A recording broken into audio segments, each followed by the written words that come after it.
in service, and they came from India in the late 70s.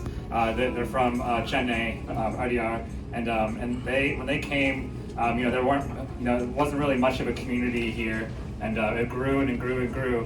But one of the things that they saw was that we want to make sure that we build a life in America, and we're able to give back when we do that. And so I grew up in a place where the family was important, the service was important. The only thing was the politics was not part of the conversation. In fact, they even went out of their way to say politics is a dirty game and don't get involved with this. But when I was getting involved in service, I was doing community service projects in school. I found that I had to work with politicians, and they weren't responsive, and they were corrupt, and they weren't looking out for the citizens, they were looking out for themselves. And so that's why I decided to get involved in politics in the first place.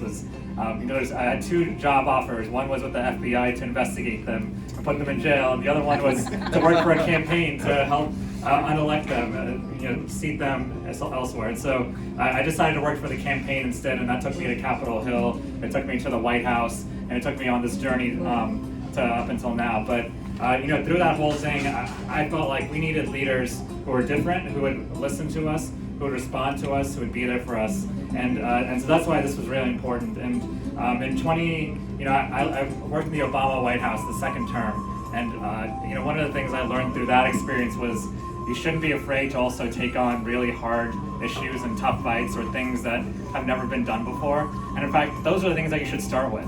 Because someone else can, do the bills that are easy, and someone else can take on issues that are easy, and you can help them and support them. But if there's issues out there that no one's willing to take on, then that's it. It's out there, and it continues to be a problem. And I'll get some more specifics. But when I wanted to get involved locally in my politics after the White House, I decided, I'd just help elect other people, but I'd reach out to my local elected officials, and they would never respond. At best, you might get a staffer. One time, a local elected official asked me if I was a Democrat or Republican, and I told them, well, I've got an issue with the DMV. Like, why does it even matter whether I'm a Democrat or Republican? And so this was why I decided to run for office myself. At some point, I felt like we needed new kinds of leaders, people who wouldn't ordinarily run for office. And so I had some good ideas and things that I've done, and a track record of success. I was volunteering in the community as a firefighter EMT, so I knew a lot of the healthcare issues, a lot of the safety issues in the community, and I was on the Loudoun Health Council, and so I knew a lot of the issues.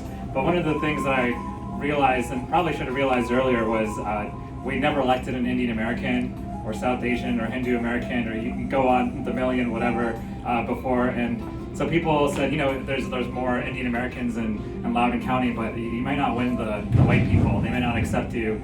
And so, maybe you should change your name to like Sam or something. Just something that's a little more, yeah. Just something that people can relate to. And I told them no. I actually want to run as Suhas Subramanyam, and people can learn the name. But if I change my name, then the people who follow me will feel like they have to change their names in order to win too. And we're not running fully as ourselves. And so I decided to run as Suhas Subramanyam. The other thing was they said we've never elected a Hindu in Virginia before, really at any level. And so, try not to emphasize that too much. And, I said, I wouldn't necessarily emphasize it, but I go to the temple all the time. Being Hindu is an important part of my heritage and who I am. And so I didn't hide that either. I even would say at times I'm a Hindu. Like I'd even go to the mosque and say, they'd ask, are you Muslim? I'm like, no, I'm Hindu. I'm proud to be Hindu, but I'm excited to represent you and see how we can work together. And so and the other thing was, they thought I was a little bit young to be doing this too. But I think what I found was that if we are starting to get involved, and people who usually aren't involved in politics get involved, good things happen, because you get new perspectives, you get a different kind of leadership, one that's more ambitious, one that sees things a little bit more clearly. It's like writing a paper, doing a project, and then giving it to a friend, right? They can see things that when you were into it, you didn't see. And so when I got to Richmond, I was elected. We had a 4-way primary and then a tough general election, but I was elected actually by big numbers, because the white people voted for me too, it turned out, and the black people in all communities. And so I realized that they hadn't had a fresh perspective in Richmond in a long time. And so one of the issues that we have in Loudoun County, as those of you who live there know, is a toll road that goes through the Greenway toll road. The tolls are really expensive in Northern Virginia, and so they told me not to take on that issue. But that was the very first issue. My very first bill was a toll road bill, and millions and millions of dollars of lobbying was spent by the toll road to oppose my efforts to cap the tolls and make it harder to increase tolls. But I passed that bill. I worked really hard. I convinced every legislator why it was important, and because of that, our tolls are not $8 or $9; they're $5 or $5.80, I think, right now in the Greenway, and we're hoping to lower it with my next bill. And so, and I'm hoping the state will eventually buy it. But the point is that, my third bill is the same, became a theme. People were almost a little bit annoyed because I was making them take really hard votes because their lobbyists who had funded their campaigns were telling them to vote no on my bills, but I was telling them all the reasons to vote yes, and they ended up voting yes on many of them because I convinced them.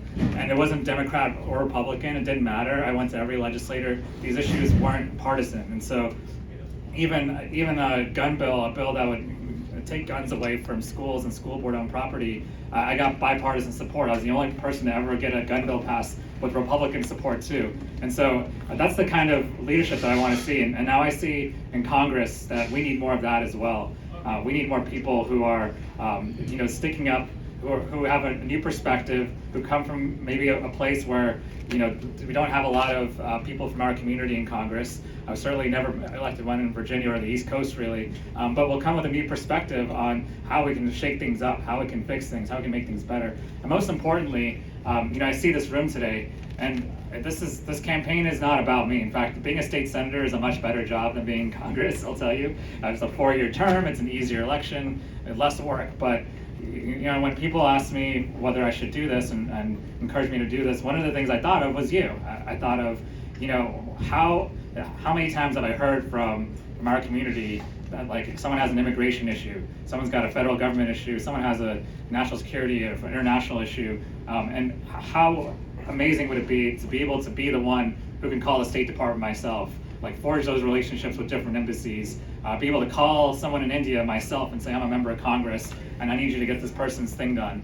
And to me, that was sort of what pushed me into this particular race, was because I didn't see it as an opportunity. And in fact, I almost saw it as, I'm going to be away from my kids a little bit more. I try to bring them, as you can see, to events. But this is about you, and it's about them too. I think that by being a member of Congress, I can do more for you, and you can be empowered yourselves. And so when you come here today, I don't want this to be the last time. This is not the end of our engagement. This is only the beginning. And even when I'm elected, I want to call you all. You all have expertise in different fields. I want you to be engaged. I want you to be giving me ideas for policy too.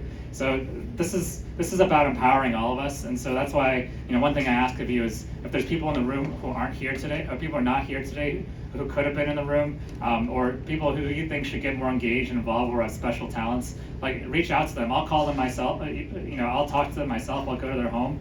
But I want to get as many people engaged, and especially our community, one that's never really had a seat at the table. We finally have one. The other thing, as everyone knows, when I went from the state house to the state senate, and I said I didn't want to be the last Indian American elected. I was the first, but not the last. And so I made sure that my replacement was Indian American, and we had a 2- or 3-way primary, but it was all Indian Americans, and we elected Kundan Srinivasan as well, now another Tamilian. And so now we have 2, and we're only growing, and I want to see some people in here run too, or get involved however you can. But I'm here to empower you, and I'm looking forward to seeing all of you, use that engagement, use this power, and build what I think is going to be a great movement for a very, very long time. So thank you so much for being here. Thank you.